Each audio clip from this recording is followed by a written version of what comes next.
பிரியமானவர்களே, இயேசு கிறிஸ்துவின் நாமத்தில் உங்களுக்கு என் அன்பின் வாழ்த்துக்கள். இஸ்ரவேல் தேசத்தில் கலிலேயா கடல், இங்கே ஒரு மலைப்பகுதி இருக்கிறது. மத்தேயு 5ஆம் அதிகாரம் 6ஆம் அதிகாரம் 7ஆம் அதிகாரம் இயேசு செய்த மலை பிரசங்கம்.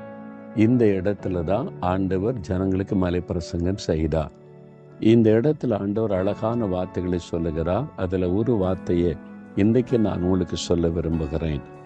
அது மத்தேயு 5ஆம் அதிகாரம் 3ஆம் வசனத்தில் இருக்குது. ஆவியில் எளிமை உள்ளவர்கள் பாக்கியவான்கள், பரலோக ராஜ்யம் அவளுடையது.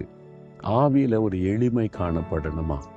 அதாவது நம்ம ஒரு எளிமையா, ஒரு பெருமை இல்லாமல் தாழ்மையா காணப்படுறவங்க தான் பரலோக ராஜ்யத்தின் ஆசீர்வாதத்தை பெற்றுக்கொள்ள முடியுமா? சிலர் பாருங்க, ரொம்ப பந்தா பண்ணுவாங்க.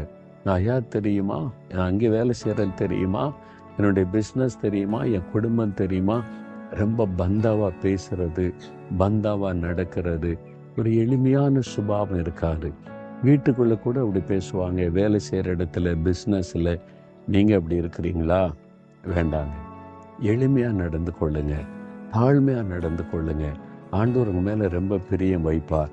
நீங்கள் பாக்கியவான்களா, பாக்கியவதியாக இருப்பீங்க. பரலோக ராஜ்யத்தின் பாக்கியத்தை ஆண்டவர் உங்களுக்கு அருளை செய்வார். அதனால் ஆண்டவரிடத்தில் சொல்லுங்க, இயேசுவே, உம்மை போல ஒரு எளிமையாக நடந்து கொள்ள, தாழ்மையாக நடந்து கொள்ளுகிற இருதயத்தை எனக்கு தாரோன்னு கேளுங்களேன்.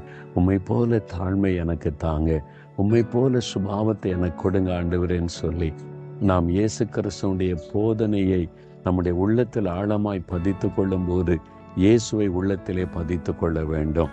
ஏனென்றால் அவர் வாழ்ந்து காண்பித்து போதித்தவர்.